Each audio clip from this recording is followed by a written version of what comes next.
Saudara-saudari terkasih dalam Kristus, hari ini Minggu 15 September 2024 merupakan pekan biasa ke-24 tahun B. Bacaan dibawakan oleh Felicia Devina dan Luisa Valencia. Mazmur dilantunkan oleh Antonia Jovita Ari dan renungan ditulis oleh Christina Niko. Selamat menekuni Sabda Allah. Mari kita semakin mengasihi, semakin peduli, semakin bersaksi.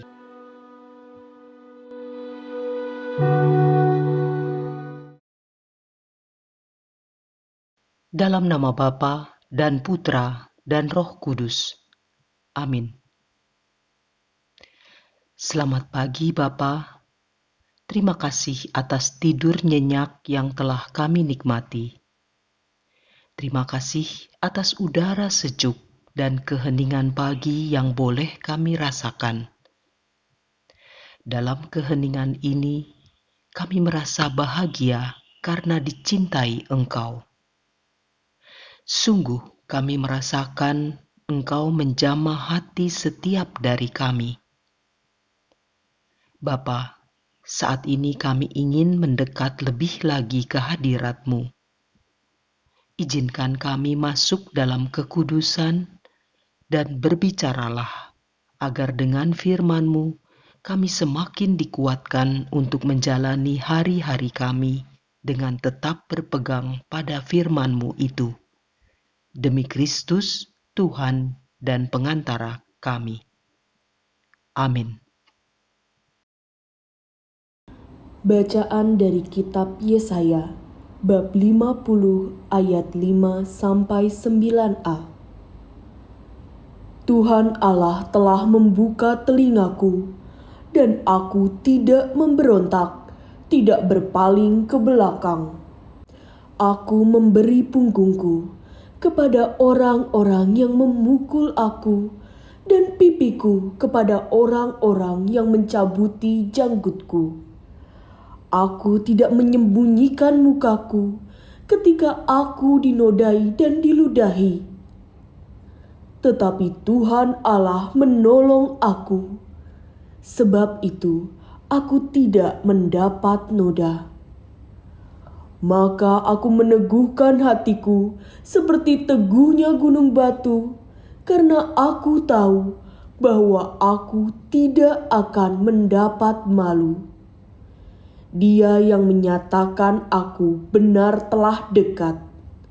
Siapakah yang berani berbantah dengan aku? Marilah kita tampil bersama-sama. Siapakah lawanku berperkara? Biarlah ia mendekat kepadaku. Sungguh, Tuhan Allah menolong aku. Siapakah yang berani menyatakan aku bersalah? Demikianlah sabda Tuhan.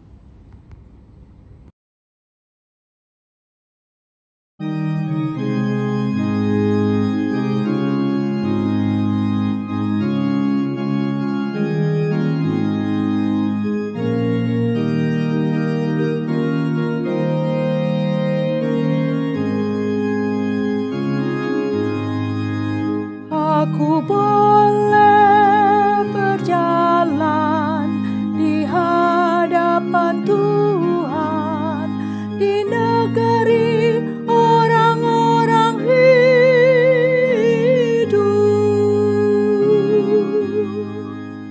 Aku mengasihi Tuhan, sebab Ia mendengarkan suara permohonanku. Sebab Ia menyendengkan telinganya kepada aku. Maka seumur hidup aku berseru kepadanya.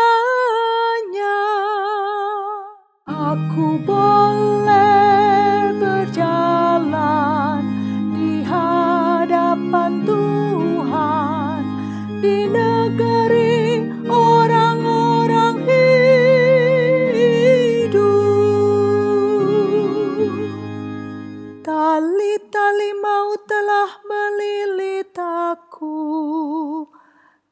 kegentaran terhadap dunia orang mati menimpa aku. Aku mengalami kesesakan dan kedukaan. Tetapi aku menyerukan nama Tuhan. Ya Tuhan, luputkanlah kiranya aku. Aku boleh berjalan di hadapan Tuhan di negeri orang-orang hidup.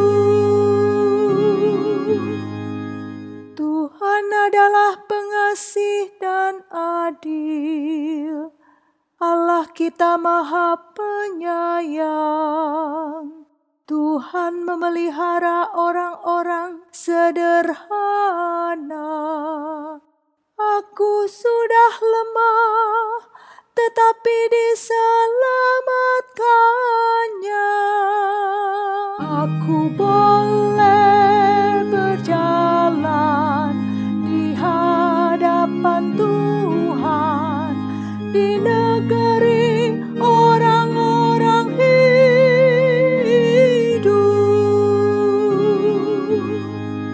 Tuhan, Engkau telah meluputkan aku dari maut.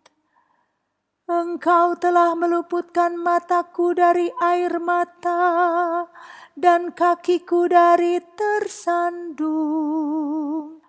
Aku boleh berjalan di hadapan Tuhan di negeri orang-orang hidup. Aku boleh berjalan di hadapan Tuhan di negeri orang-orang hidup.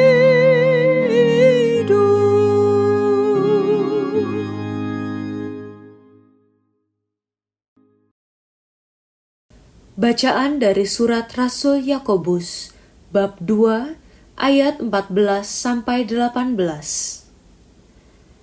Saudara-saudaraku, apakah gunanya kalau seorang mengatakan bahwa ia beriman tetapi tidak mempunyai perbuatan?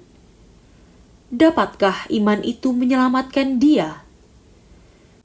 Misalnya saja, seorang saudara atau saudari tidak mempunyai pakaian dan kekurangan makanan sehari-hari.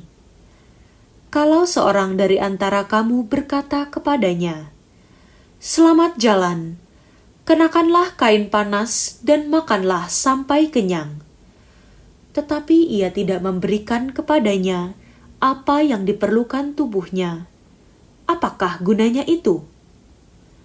Demikian juga halnya dengan iman. Jika iman itu tidak disertai perbuatan, maka iman itu pada hakikatnya mati.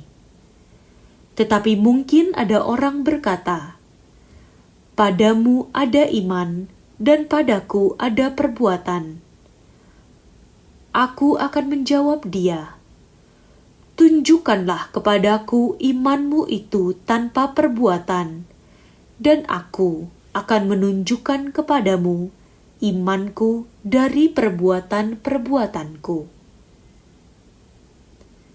Demikianlah sabda Tuhan.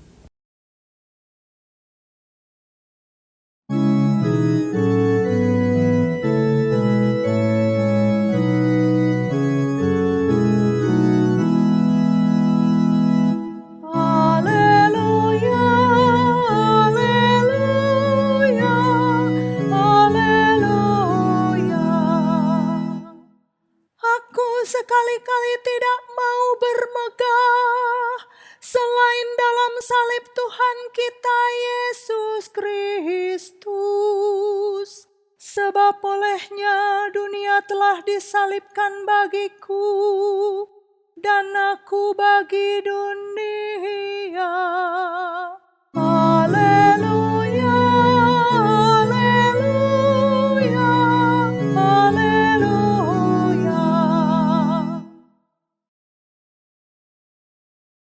Inilah Injil suci menurut Markus, bab 8 ayat 27 sampai 35. Pada suatu hari, Yesus bersama murid-muridnya pergi ke kampung-kampung di sekitar Kaisarea Filipi. Di tengah jalan, Yesus bertanya kepada murid-muridnya, "Kata orang, siapakah aku ini?" Para murid menjawab, "Ada yang mengatakan Yohanes Pembaptis, ada juga yang mengatakan Elia, ada pula yang mengatakan seorang dari para nabi." Yesus bertanya lagi kepada mereka, "Tetapi menurut kamu, siapakah aku ini?" Maka Petrus menjawab, "Engkau adalah Mesias." Lalu Yesus melarang mereka dengan keras supaya jangan memberitahukan kepada siapapun tentang Dia. Kemudian mulailah Yesus mengajarkan kepada mereka bahwa Anak Manusia harus menanggung banyak penderitaan. Ia akan ditolak oleh tua-tua, oleh imam-imam kepala, dan ahli-ahli Taurat, lalu dibunuh dan bangkit sesudah 3 hari. Hal ini dikatakannya dengan terus terang. Tetapi Petrus menarik Yesus ke samping dan menegur dia. Maka berpalinglah Yesus, dan sambil memandang murid-muridnya, ia memarahi Petrus. Katanya, "Enyahlah iblis, sebab engkau bukan memikirkan apa yang dipikirkan Allah, melainkan apa yang dipikirkan manusia." Lalu Yesus memanggil orang banyak dan murid-muridnya, dan berkata kepada mereka, "Setiap orang yang mau mengikut aku harus menyangkal diri, memikul salibnya, dan mengikut aku. Karena barang siapa mau menyelamatkan nyawa, ia akan kehilangan nyawanya. Tetapi barang siapa kehilangan nyawanya karena aku dan karena Injil, ia akan menyelamatkannya." Demikianlah sabda Tuhan.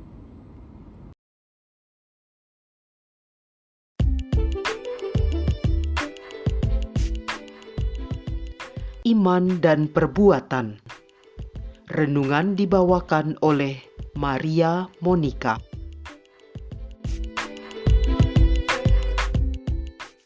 Baru saja Jakarta mendapat berkat luar biasa dikunjungi oleh Bapak Paus Fransiskus. Kita bisa menyaksikan keramahan dan kesederhanaan sosok pemimpin tertinggi umat Katolik sedunia. Rasanya hampir seluruh mata penduduk Indonesia, bahkan dunia, menyaksikan momen bersejarah ini. Masih hangat terasa sapaan dan senyuman ramah Bapak Paus kepada umat yang menyambutnya. Masih lekat dalam ingatan canda dan goyang kecil Paus ketika memasuki area GBK diiringi dengan nyanyian.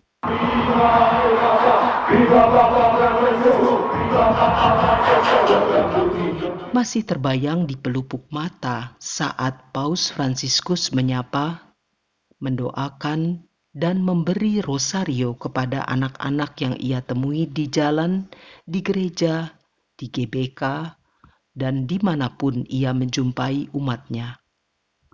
Dan momen kunjungan Paus ke Masjid Istiqlal, di mana imam besar mencium kening Sri Paus yang dibalas dengan cium tangan itu, menjadi momen istimewa yang membuat foto keduanya terpampang hampir di semua media massa.